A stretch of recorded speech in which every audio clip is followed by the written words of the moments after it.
Olá, pessoal! Estamos começando mais um SoloCast, o podcast do Solo Agro, programa de educação continuada em agricultura sustentável da Exalc USP. Eu sou Thaís Polizel e hoje o nosso tema vai ser desenvolvimento de ingredientes ativos biológicos e químicos para o controle de doenças. Começa agora, SoloCast, o podcast do Solo Agro, que traz de uma forma fácil para você ouvinte o conhecimento de especialistas no assunto. Tenho aqui do meu lado o professor Aleone, que é coordenador do Solo Agro. Olá, professor, tudo bem? Tudo bem, Thaís. Tudo jóia. Vamos nós para mais um SoloCast. Vamos lá, dividindo a bancada novamente. E hoje temos o prazer de receber o Daniel Debona. Muito prazer tê-lo aqui conosco hoje. Muito obrigada pela sua presença, Daniel. Olá, Thaís. Olá, professor Leone. É uma satisfação muito grande e com certeza vamos ter vários compartilhamentos aqui de informações relevantes para o nosso agro. Que ótimo. Vou falar um pouquinho, então, do histórico profissional do Daniel.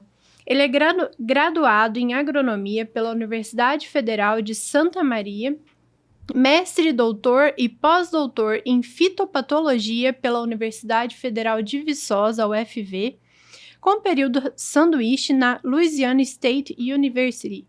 É pesquisador, consultor e palestrante na área de fitopatologia, com ênfase no manejo integrado de doenças em culturas de lavouras.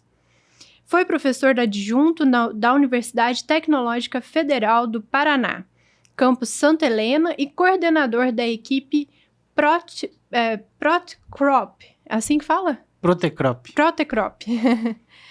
Grupo de pesquisa em proteção de culturas.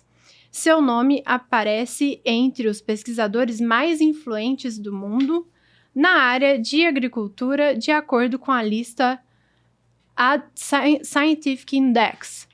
Atualmente, trabalha na Fitolab P&D Agrícola, atuando na pesquisa e no desenvolvimento de produtos químicos e biológicos, em ênfase de registro e comercial de diversas empresas nacionais e multinacionais. Então, a gente vai conversar um pouquinho aqui sobre esse campo, né, da fitopatologia em relação ao desenvolvimento de ingredientes ativos, né, tanto biológicos como químicos. E eu queria saber, em primeiro lugar, quais que são os desafios, Daniel, que o produtor tem enfrentado no campo para o controle de doenças?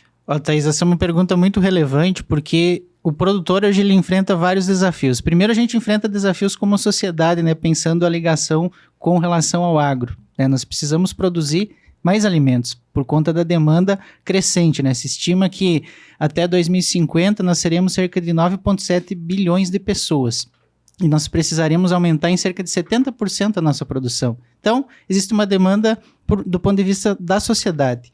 E do ponto de vista do agricultor, ele precisa produzir mais. Por quê? Porque cada vez mais as margens estão mais apertadas. Então, o produtor está cada vez investindo mais e o lucro dele está ficando pequeno e, dependendo do cenário, até está tendo prejuízo. Né? Nós estamos tendo um recorde de recuperações judiciais, né? Vários problemas aí financeiros no agro. Então, o principal desafio é produzir mais. Precisamos produzir mais. Só que a gente tem uma série de limitantes da nossa produtividade. Né? Se a gente pensar, por exemplo, para dar como exemplo a cultura da soja, hoje a nossa média nacional está próxima de 60 sacas por hectare. E o campeão do SESB, do concurso de produtividade da soja, desta safra, produziu 135 sacas por hectare. Então, nós estamos trabalhando, em média, a metade do potencial que a gente pode atingir. E o que tem limitado esse potencial, que seriam os desafios que o produtor enfrenta? Questão climática, né? A gente vê o Rio Grande do Sul, a última safra, né? O que passou, é uma drástica seca e várias safras já tem sido isso. Então, a média lá foi de cerca de 37 sacas por hectare, né? Metade quase da média nacional. E além dos desafios climáticos, a gente tem os desafios fitossanitários, né? Plantas daninhas, pragas e a minha área de atuação, que são as doenças, né? Então, esses são alguns dos desafios que o produtor tem enfrentado. E a gente nota no campo um problema crescente, que é a questão da resistência de pragas, de plantas daninhas e de patógenos. aos produtos químicos, né, que é um pouco também do que a gente vai conversar hoje. Então, os desafios, eles são bastante grandes, e um dos objetivos da nossa conversa é justamente trazer algumas informações para que o produtor ele possa enfrentar esses desafios de forma mais facilitada. Certo. Muito bom. Bom, Daniel, obrigado por aceitar o nosso convite, né? Você faz praticamente uma excursão, né, para sair de Sorriso e vir a Piracicaba.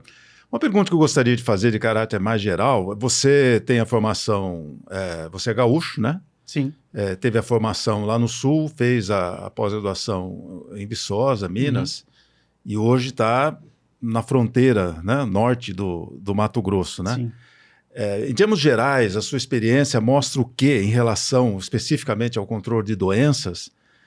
O que você sentiu nessa diferença da agricultura mais familiar, consolidada, tradicional do Sul, né?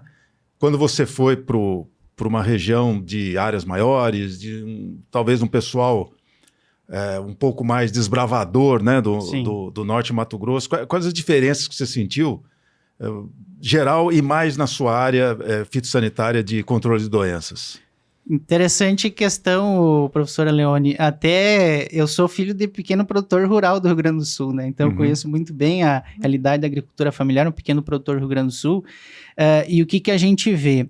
Os produtores mais do norte, eles acabam buscando mais acesso e tendo áreas maiores, né? Isso aí também facilita de eles mesmos buscarem informações e às vezes pagarem para ter uma assistência técnica, por exemplo, que o produtor às vezes do sul, né? Muitas vezes ele não tem muito acesso à informação, ou um ponto positivo que a gente vê no sul é a questão das cooperativas, que ajudam demais, né? Então, só que nos dois casos, o que eu vejo como preocupante? Hoje, basicamente, a assistência técnica ela está muito na mão das grandes companhias. A gente tem uma parceria muito forte com elas. Só que elas são muito responsáveis por levar essa informação. E a gente sabe que elas têm produtos importantes, né, que precisam ser usados, só que a gente precisaria ter um fomento também da parte pública, né, que a gente vê hoje uma deficiência muito grande da questão de assistência técnica da parte pública, né, sem um viés comercial muitas vezes. Então essas são as principais questões que eu vejo. No norte o produtor está mais disposto a absorver tecnologias, ele tem condições de ir atrás, de buscar alternativas e tal, informação, e no sul muitas vezes o produtor ele fica meio lá isolado, né, e não tem tanto acesso, tanta disponibilidade dessa informação que chega até ele. Falando um pouco da questão dos químicos, né, eu queria saber um pouco sobre, na sua visão como fitopatologista, qual a importância dos produtos químicos para o controle, né, de doenças no campo a nível nacional, e os principais grupos hoje em dia utilizados, né, os principais, acredito que mais fungicidas, de forma geral, acho que são mais utilizados, né, nos químicos, que têm sido utilizados, e as limitações, né, eu acho que são várias questões aqui, mas acho que, para resumir, qual a importância desses produtos hoje para o controle de doenças? Olha, Thaís, o primeiro ponto com relação à importância, eu definiria em 2 palavras: segurança alimentar. Porque se a gente pegar na história da fitopatologia, né, quando a gente estava fazendo graduação lá, né, Leone, a gente viu lá uma epidemia famosa que aconteceu na Irlanda, em 1846. O que aconteceu? Naquela época, a batata era a principal base alimentar da população irlandesa. E aí começou a aparecer um problema lá, as plantas de batata morrendo, eles às vezes guardavam batatas enterradas para irem consumindo durante o ano, e aquelas batatas morrendo da plantação, aquelas que eles estavam desenterrando, apodrecendo, e eles ficaram sem batata para comer. E 2 milhões de pessoas morreram por falta de batata. 2 milhões de pessoas morreram. Por quê? Porque naquela época um patógeno que atacou essa cultura, e a gente não tinha fungicida ainda naquela época. Se a gente tivesse, por exemplo, uma molécula, um fungicida que pudesse ser aplicado naquele momento, essas vidas teriam sido poupadas. Então, esse é o ponto central, segurança alimentar. Do ponto de vista do agricultor, ele precisa ganhar dinheiro. Tá, e aí os fatores detratores, né, da produtividade que a gente comentou, os desafios, as doenças são um desafio muito grande. E até pouco tempo, né, a gente não usava, pensando em grandes culturas, aí soja principalmente, né, que é a cultura mais importante do nosso país, não se utilizava praticamente fungicida, começou a se utilizar no final dos anos 90, principalmente foliar de fungicida, então é bastante recente.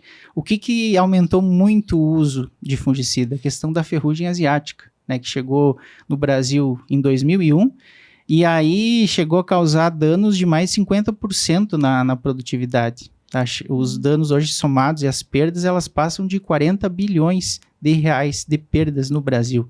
Então, esse foi um fator. E se o produtor não tivesse, naquele momento, a pesquisa se unido, né, Embrapa, as instituições públicas, né, universidades, a própria indústria se organizado, feito pesquisa e desenvolvido moléculas, a gente talvez hoje nem estaria produzindo soja, não seria economicamente viável por conta da limitação devido a doenças. Teve o exemplo da ferrugem e hoje a gente tem outras doenças importantes também. Tá? Então, segurança alimentar e garantia de renda para o produtor são 2 pontos importantes, né, pensando nos fungicidas. E aí, com relação aos produtos, né, quais os principais grupos?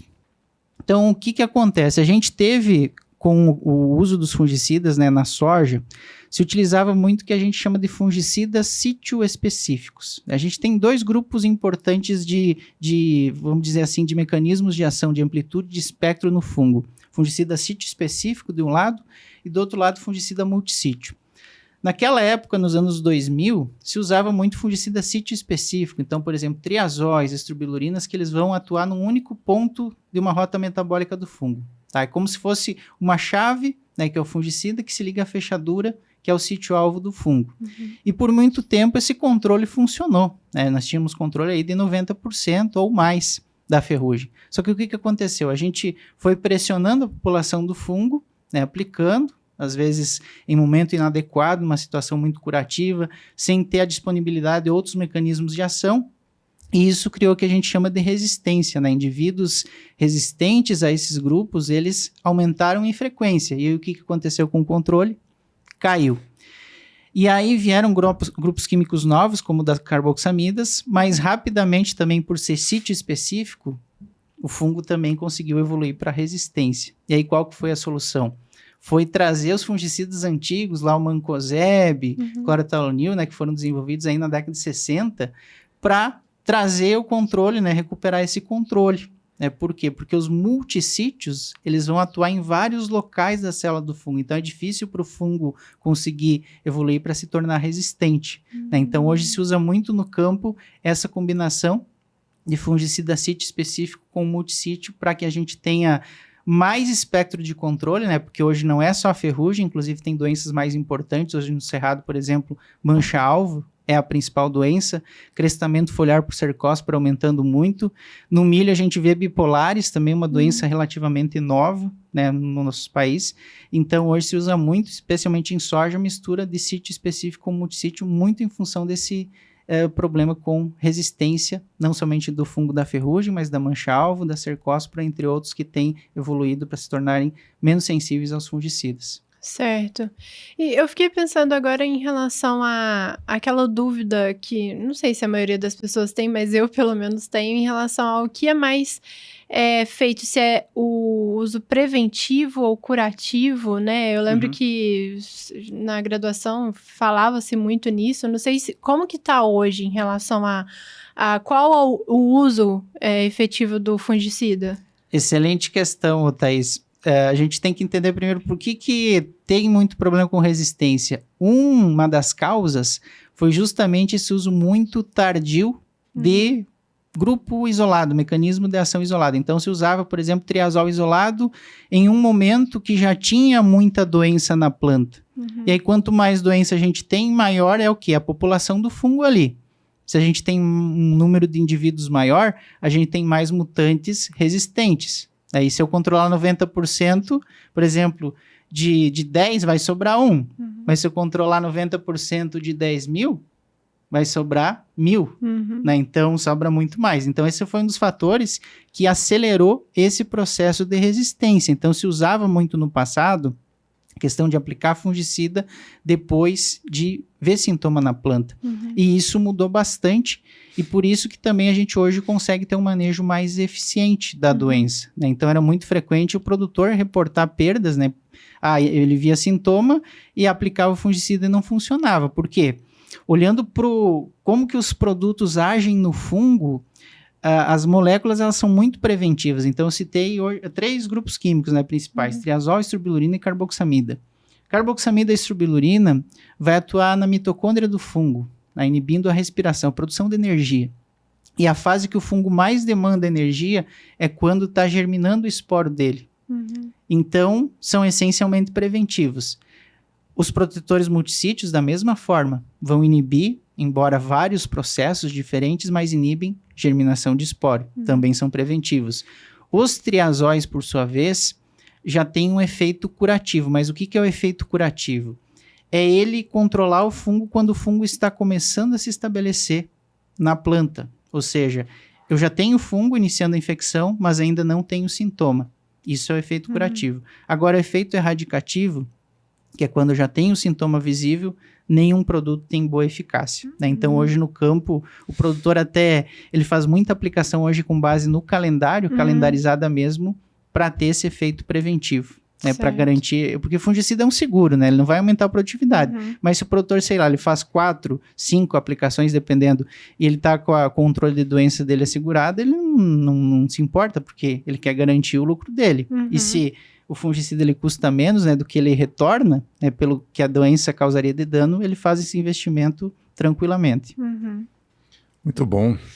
Estou vendo aspectos que estão fora da minha formação, né, que é mais solos. E agora, Daniel, eu queria fazer uma pergunta baseada até mais ou menos no que você falou, que você está numa região com 2 culturas soja-milho, né, que é assim, usinas de álcool, né, em Sinop e vindo do milho, né? Sim. Essa alternância de culturas e vamos colocar aí o mix de culturas, vamos colocar a rotação de culturas, né? Para nós que somos da ciência do solo, isso é ótimo. Sim. Porque cobertura morta, matéria orgânica, retenção de água. Mas a gente tem sempre aquela curiosidade de saber, tudo bem, mas em termos de doenças, né? Então a gente ouve falar que isso, estamos completando aí mais de 50 anos de plantio direto, né? E colocando nesse conjunto, plantio direto, rotação de culturas, sucessão de culturas, soja, milho, algodão, tudo isso, o que mudou em termos de doenças que passaram a ser mais importantes, esse sistema chamado regenerativo, né, que o pessoal tem falado, como que afetou as doenças em geral? Aumentou o número de doenças de raízes? Esse fato de ter mais água fez com que algumas doenças passassem a ser importantes que não eram tanto no sistema convencional? O que você tem sentido nesses últimos anos, esse sistema mais conservacionista, regenerativo, em termos de fitopatologia? Excelente pergunta, professora Leone. Assim, o sistema regenerativo é interessante para o sistema inteiro, reduz o problema com doença. Mas a gente está vendo o contrário. Por quê? Porque, na verdade, hoje a maioria da nossa agricultura, ela não se baseia em rotação de culturas, é mais uma sucessão de monoculturas. Você comentou muito bem aí, na região lá é soja na primeira safra e milho na segunda safra, em alguns casos algodão na segunda safra. E aí o que acontece? Nós temos 2 monoculturas, né? A da soja na primeira safra e a do milho na segunda safra. Isso vai contra uma das premissas do plantio direto, que é o quê? A gente revolver o mínimo do solo, ter palhada e fazer rotação, né? Então a soja não deveria entrar todo ano, nem o milho na segunda safra não deveria entrar todo ano. A gente deveria ter uma outra cultura ali, porque nós estamos com 2 monoculturas. E aí por que doenças aumentaram? E especialmente as doenças que a gente chama causadas por fungos necrotróficos, né? Eu comentei da ferrugem, mas o fungo da ferrugem, por exemplo, sobrevive em planta viva. Então tem que ter planta viva, tá? Especialmente a soja. Tem poucos hospedeiros alternativos desse fungo no país. Então a soja é a principal. Então você tem planta guaxa, ele está sobrevivendo. Agora, o problema é que aumentou muito, a ferrugem reduziu a importância pela questão de vazio sanitário, né, de semeadura de cultivares precoces, então reduziu bastante a problemática da ferrugem. Só que o que aumentou muito? Problemas radiculares, né, fungos de solo, nematóides e manchas foliares crescendo muito. Por quê? Todos esses organismos, né, especialmente fungos de solo, e os fungos causam mancha foliar, eles vão sobreviver no resto de cultura. Então, se eu plantei a soja numa safra, né, depois plantei o milho, aí eu volto com a soja, né, depois, o que vai acontecer? Aqueles fungos que estão ali sobrevivendo já vão encontrar o hospedeiro de novo. E aí a gente vê isso. Por que está aumentando? Né? A gente tem mais aplicações de fungicida, né? Não tínhamos até os anos 90, né? Meados dos anos 90 não se aplicava, começou a ferrugem, se aplicava 1 ou 2 vezes, hoje nós estamos indo para 4, 5, dependendo do ciclo da cultivar. Por quê? Esse é o principal fator. Nós estamos trabalhando um sistema muito com base em monocultura, cada vez mais eu tenho inóculo aumentado. E aí, se eu olhar, Aleone, a sucessão soja e algodão, é pior ainda, por quê? Porque se eu pego soja e milho, normalmente o patógeno que ataca a soja não ataca o milho. De modo geral, porque é uma leguminosa e uma gramínea, então poucos patógenos atacam as duas culturas. Agora, quando eu pego soja e depois pego algodão, o que acontece? Fungo da mancha-alvo, por exemplo, Corinespora. Mancha-alvo na soja, o mesmo fungo causa mancha-alvo no algodão. Então, eu tenho duas culturas que o fungo vai fazer a fase parasítica, né, causando doença. Essas culturas você colhe lá, ficam no resto. Então, fica no resto da soja, né, ataca o algodão, fica no resto do algodão, depois eu volto com a soja. Imagina a quantidade de inóculo. E aí, os produtos, os fungicidas que a gente usa nas duas culturas são basicamente os mesmos. Tá? Então, o cenário, o problema de resistência desse fungo, principalmente, vai ser cada vez maior.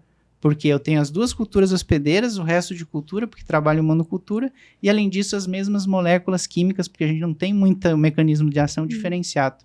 Né? Então, o desafio é bastante grande. Então, a gente teria que buscar uma forma de justamente inserir, né?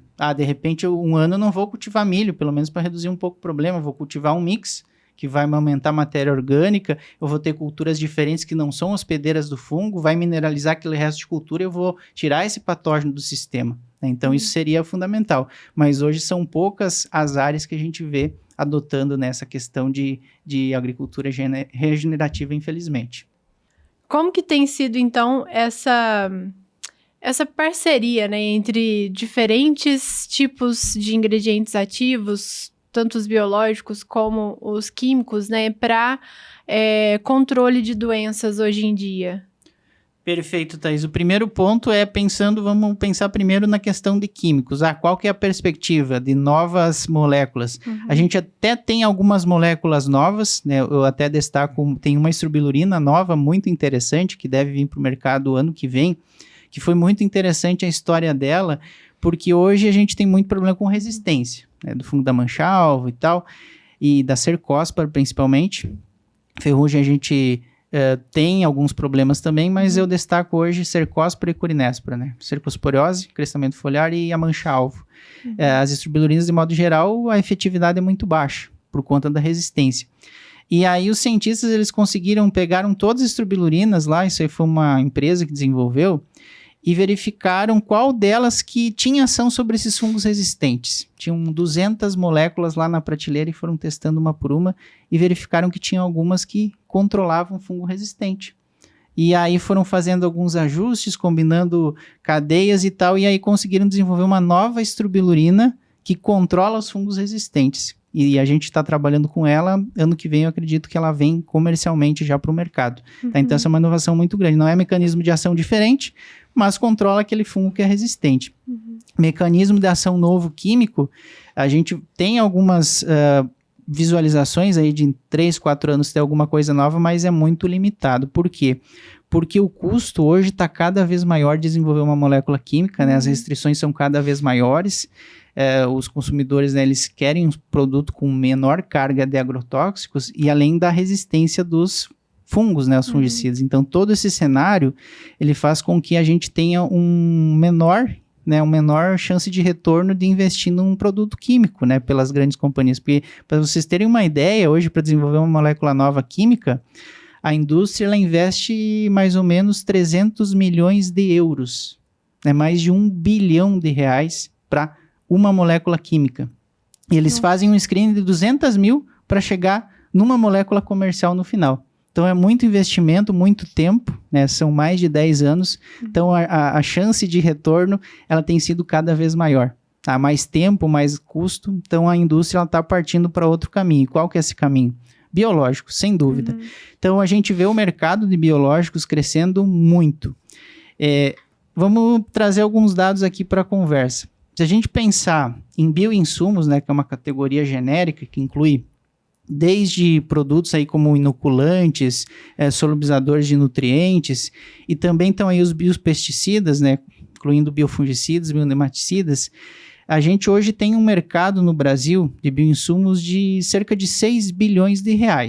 6 bilhões. E os biodefensivos representam mais ou menos 5 bilhões.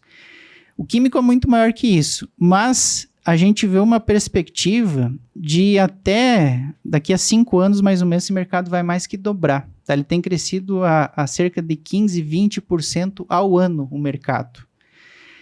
E aí, o que a gente observa? Então, esse é o cenário que não tem mais volta. Tem até o professor Sérgio Mazaro, que ele é muito famoso na linha de biológicos, é uma grande autoridade, até a gente trabalhou na mesma instituição, em campos diferentes, mas ele tem uma frase que é o seguinte: biológicos, quem não usou vai usar. Justamente por conta dessa resistência, né, os fungicidas, a gente tem que fazer cada vez mais aplicações, misturas mais complexas, né? Então, antigamente eu tinha um grupo químico num produto, hoje eu tenho que ter 3, 4 grupos químicos, né, mecanismos de ação diferentes no mesmo produto, e eu fazia 1, 2 aplicações, hoje eu estou tendo que fazer 4 ou 5, e o meu controle ainda, se a gente pegar os ensaios em rede, né, da Embrapa, você está tendo aí 70% de controle, 75% dos melhores fungicidas. Né? E isso que são ensaios em rede que a gente faz a aplicação toda controlada. Né? Imagina no campo que tem todas as adversidades, né, que o produtor enfrenta. Né? Então é um valor relativamente baixo. A gente está perdendo muito produtividade ainda por conta de não ter um controle lá de 90%, 95%. E nesse sentido, então, os biológicos eles vão agregar bastante, né? A questão de manejo antirresistência. E outro ponto que a gente tem uma dificuldade muito grande é essa questão de problemas radiculares.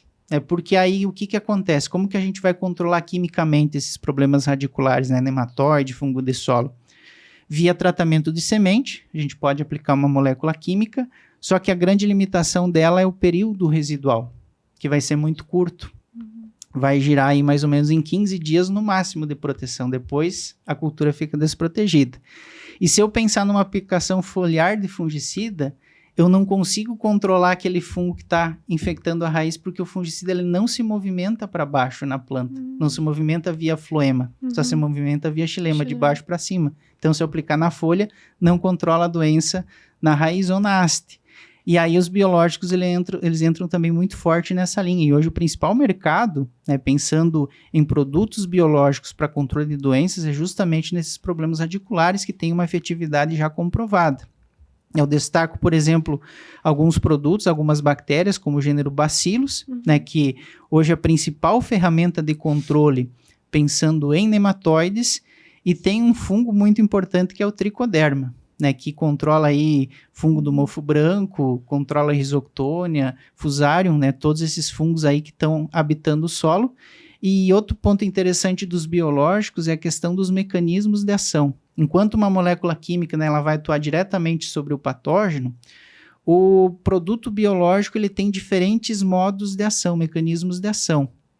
Por exemplo, ele pode produzir um antibiótico e vai ter efeito sobre o patógeno. É um mecanismo de ação. O tricoderma, por exemplo, o que o tricoderma faz? O tricoderma ele é capaz de colonizar a estrutura do fungo, né? Esses fungos de solo normalmente formam a estrutura de resistência que está lá sobrevivendo. Então, o fungo do mofo branco, por exemplo, forma uma estrutura similar a uma fezes de rato, que é o escleróide. O tricoderma vai lá e parasita aquilo, reduz inóculo primário. Outro mecanismo de ação é competição. Né? Então, compete por nutrientes, por espaço. E mais um ponto é a questão da indução de defesa na planta. Então, um bacillus ou um tricoderma, né, que está ali no solo, ou até eu posso aplicar um bacillus mesmo na folha, a gente tem alguns resultados mostrando o benefício como biofungicida, mas esses micro-organismos eles também funcionam como se fosse uma vacina para a planta. Então, as moléculas que eles produzem ali, a planta percebe isso e ela vai entrar num estado de alerta. E aí, quando o patógeno tenta infectar, ela já está com as defesas mais ativas e ela mesma consegue conter a infecção. E um último mecanismo de ação, notem que são diversos, né? É a questão de promoção do crescimento, né? Então, a gente tem observado o bacilos, o tricoderma, né, e outros agentes de biocontrole que eles alteram o balanço hormonal da planta e a gente vê, por exemplo, um maior desenvolvimento de raiz, um maior desenvolvimento de parte aérea, a gente vê uma maior longevidade foliar e tudo isso em conjunto contribui para ter um maior controle de doenças e também um aumento na produtividade. Interessante. Muito bom. Tivemos uma aula aqui de... Só posicionando que eu acho importante, nós estamos gravando esse episódio no final de 2025, né? Então, quando o Daniel fala o ano que vem, seria 2026, né? Então, até os dados de mercado, né, são relativos ao segundo semestre de 2025, né? Porque esse material vai ser assistido por muito tempo ainda, né? De tudo isso que você falou, o aspecto técnico muito aprofundado. Agora, eu gostaria de ver outro ponto. Você tem trabalhado numa região que a gente chama de fronteira, mas acho que a fronteira já passou do norte de Mato Grosso, já está mais para cima, né? Já está subindo. Eu até brinquei, né, que você saiu do Rio Grande do Sul, deu aula no Paraná, fez pós-graduação em Viçosa, está em Sinop, né? Daqui a pouco você vai estar nas Guianas, né? Mas como é que está a questão da logística de uso dos biológicos, né? Como as propriedades são grandes, tem grupos investindo na produção on-farm, ou na região que você atua, ainda são as empresas que fornecem os produtos. Quando é usado on-farm, os resultados são bons, o controle sanitário, ou não sei se a palavra correta é sanitário, mas como é que no final de 2025 está o cenário do uso de biológicos nessa região tão forte que é o norte do Mato Grosso? Excelente pergunta, Leone. Assim, ó, a gente tem duas realidades, né? Tem a questão do on-farm e tem a questão das companhias, né? Produtos das companhias. O que eu vejo? O on-farm, ele, quando veio o boom de biológicos, começou a ter muita indústria on-farm, né? Várias. E isso foi importante porque naquela época, né, se a gente pensar vários anos atrás, o biológico ainda não era uma realidade, né? Então o produtor começou a multiplicar e isso foi importante para começar, né, inserir o biológico no sistema, começou a se verificar resultado, só que eu não vejo muito aumento na linha de on-farm, porque começou a ter vários problemas, né? Os grandes grupos até eles conseguiram estabelecer biofábricas de altíssimo nível, porque o que acontece? Eu, por exemplo, trabalhei muito em laboratório, até hoje a gente faz lá, isola fungo e tal, né, de doença de planta, para estudar aquele fungo. E eu tô lá numa câmara de fluxo laminar, né, tudo fechado, e eu ainda tenho contaminação ali. Aí você vê, às vezes, o produtor lá com caixa de água multiplicando micro-organismo e ele fala que está produzindo o seu próprio bioinsumo, né? Então, isso não tem fundamento, porque o que acontece? Isso aí vai ter totalmente contaminado, né? E aí a Embrapa até fez uma pesquisa nessa linha, pegando amostras de indústrias on-farm. Pegaram várias amostras e perguntaram, seu Leone, o que o senhor está multiplicando ali? Aí ele falava, eu estou multiplicando o Bacillus thuringiensis. Perguntava para a Thais, eu estou multiplicando o Bacillus ammeliquefaz. Aí coletavam a amostra, plaqueavam, em mais de 90% dos casos não estavam multiplicando aquele organismo. E o mais perigoso ainda é que várias situações estavam multiplicando bactérias patogênicas a seres humanos. E imagina aplicar isso aí sobre uma cultura, né? Então é uma questão de problema de sanidade pública até, né? Eu não vou dizer que todas as indústrias on-farm têm problema, mas se o cara quer montar, ele precisa ter um técnico que entenda, ele precisa ter um altíssimo padrão de controle de qualidade, né? Porque senão ele vai estar tendo só problema. Então o que muitos produtores investiram nisso é que eles viram o seguinte, cara, a minha principal atividade qual que é? É produzir soja, produzir milho, beleza. Aí eu coloco uma biofábrica, eu já estou tendo que ter outro negócio, né?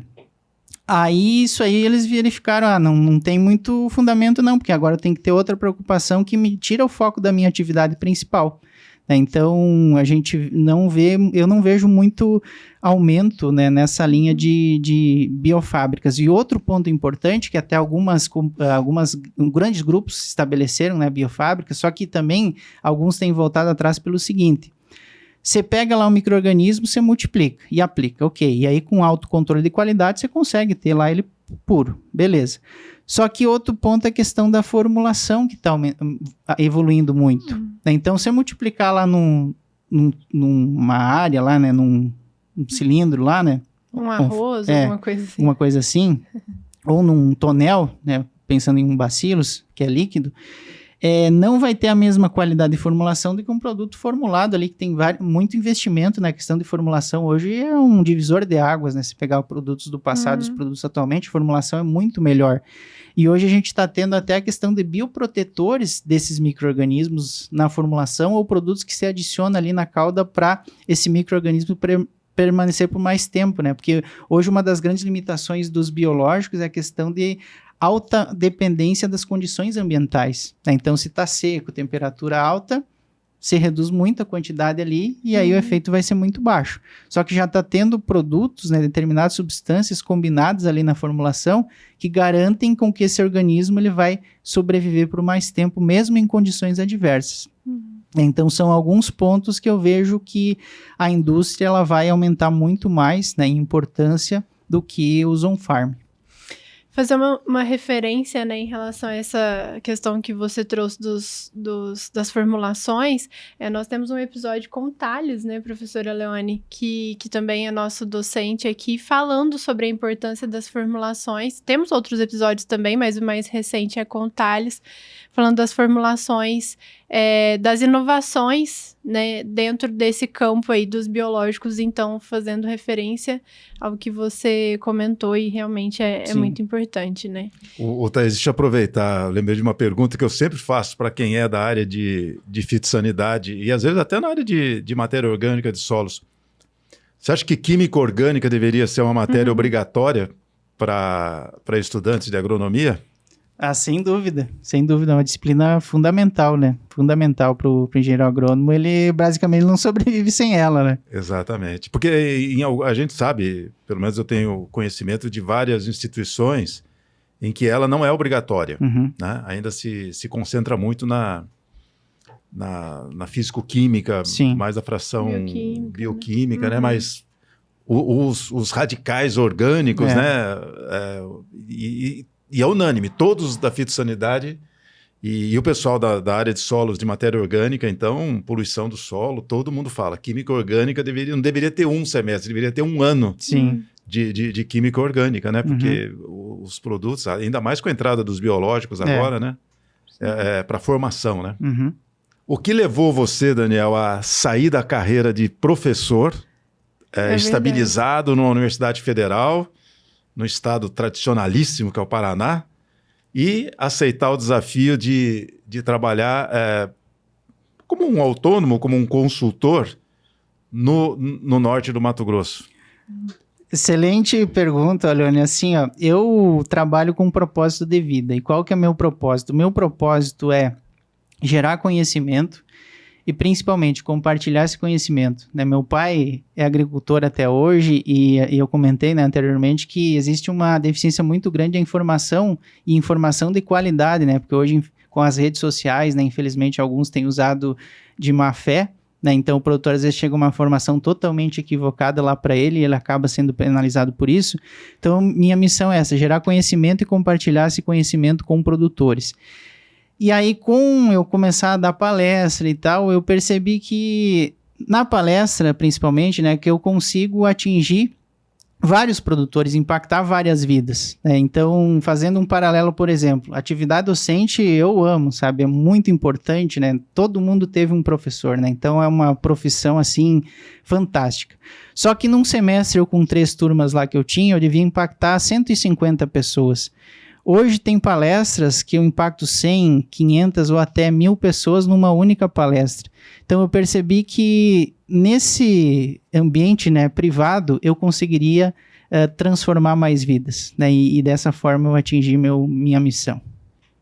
É bacana. E é uma decisão importantíssima, né? Porque são outros desafios, outra forma de viver, né? Sim.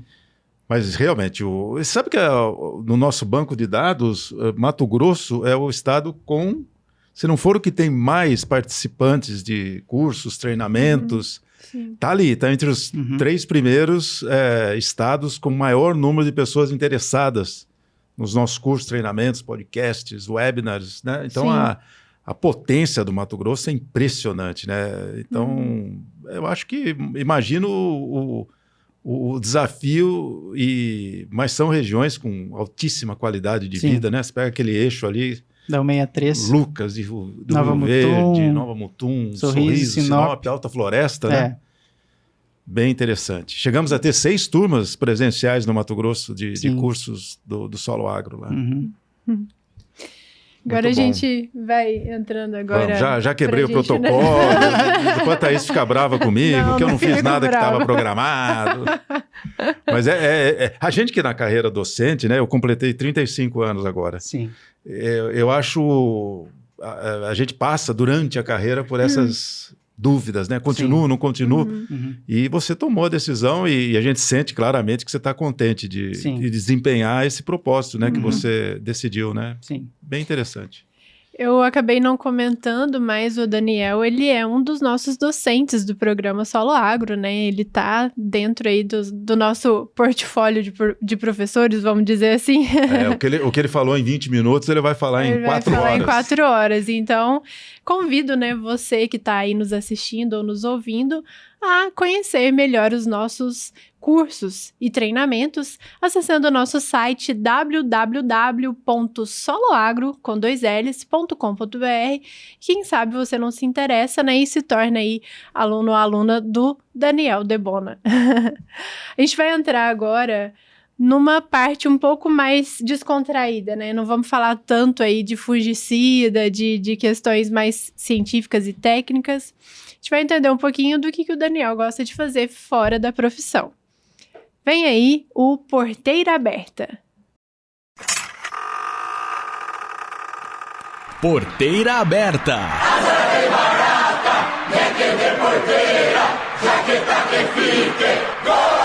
Um momento descontraído com nossos especialistas. Aumenta o som que a nossa prosa é agora.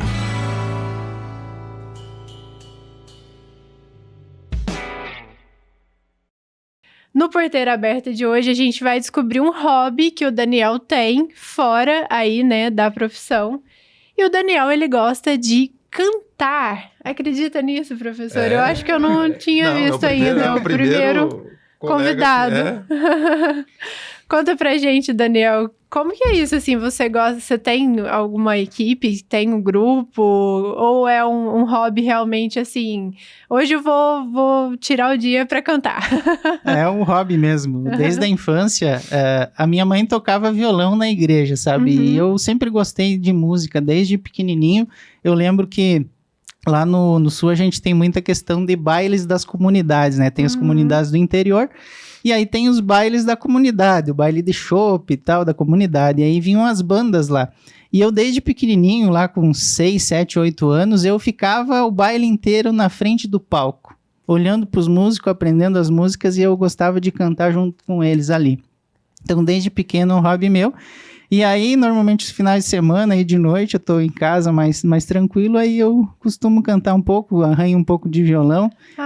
Mas pouca coisa, porque eu peguei o violão, eu perdi sozinho, porque minha mãe fazia o curso, e eu peguei o livro dela e comecei a estudar por conta, em casa e tal. Aí eu toco um pouco de violão também. Ai, que legal. E qual estilo que você gosta? Pô, eu sou bem eclético, né? No sul tem uma música que a gente chama de bandinha, né? Que toca bastante lá, música gauchesca, sertanejo, eu gosto muito de sertanejo, tá bem eclético as canções que eu gosto. E nós não podemos terminar o nosso episódio sem uma palhinha do Daniel, um modão gaúcho. Gaúcho? Eu acho que quer cantar para nós? Um trechinho, só para o pessoal conhecer. Claro. Tem uma música muito bonita no Rio Grande do Sul, tem várias canções lá, mas uma que eu gosto muito é uma canção Céu, Sol, Sul, tá? Que é assim, ó. É o meu Rio Grande do Sul, céu, sol, sul, terra e cor, onde tudo que se planta cresce e o que mais floresce é o amor. É o meu Rio Grande do Sul, céu, sol, sul, terra e cor, onde tudo que se planta cresce e o que mais floresce é o amor. Onde tudo que se planta cresce e o que mais floresce é o amor. Muito bom. Aí, você precisa terminar as palestras suas assim, cantando. Pô. Grande finale. Acho. Muito bom, Ainda excelente. trouxe uma canção voltada pro agro aí, ó. É, que legal. Que afinação, hein? Muito Poxa bom. vida. Parabéns. Parabéns. Muito Aí, legal. ó. Solo Agro trazendo o outro lado da Outro nossa lado dos classe nossos agronômica. convidados. Muito bom, legal. Daniel. Parabéns. Obrigado. Então, com essa canção, né, final aqui, a gente vai finalizando o nosso SoloCast hoje. Muito obrigada pela sua presença aqui hoje, Daniel. Obrigada por você, né, fazer parte aí do nosso programa. Agradeço também a professora Leone por dividir a bancada aqui comigo hoje. E fica aí, então, uma última palavra se quiser falar com os nossos ouvintes. Excelente. Primeiro eu gostaria de agradecer ao professora Leone, a Thaís, né? Fico muito honrado de fazer parte do time de professores da Solo Agro e também por esse podcast, né? E agradecer a audiência, né? E dizer que a gente continua firme na nossa missão de levar conhecimento, né? Juntamente com a Solo Agro aí, para consultores, né, produtores, engenheiros agrônomos, para cada dia mais o produtor ter informação que ele precisa lá no campo para todo mundo ganhar, né? Porque esse é um jogo de ganha-ganha. Então, a gente gera um conhecimento de qualidade, tem a oportunidade de compartilhar esse conhecimento e o produtor vai estar aplicando esse conhecimento, produzindo mais alimentos para a nossa sociedade e tendo mais lucratividade. Excelente. Muito bom. E a função do Solo Agro, né? Sim, trazer os maiores especialistas para abordarem os temas para você que escolheu os nossos cursos e treinamentos. Excelente. Até mais, pessoal. Tchau. Tchau. Você ouviu SoloCast, o podcast do Solo Agro. Solo Agro é o programa de educação continuada em agricultura sustentável da Exalc USP. Saiba mais nas nossas redes sociais, @soloagro, solo com 2 L's. Obrigado e até a próxima!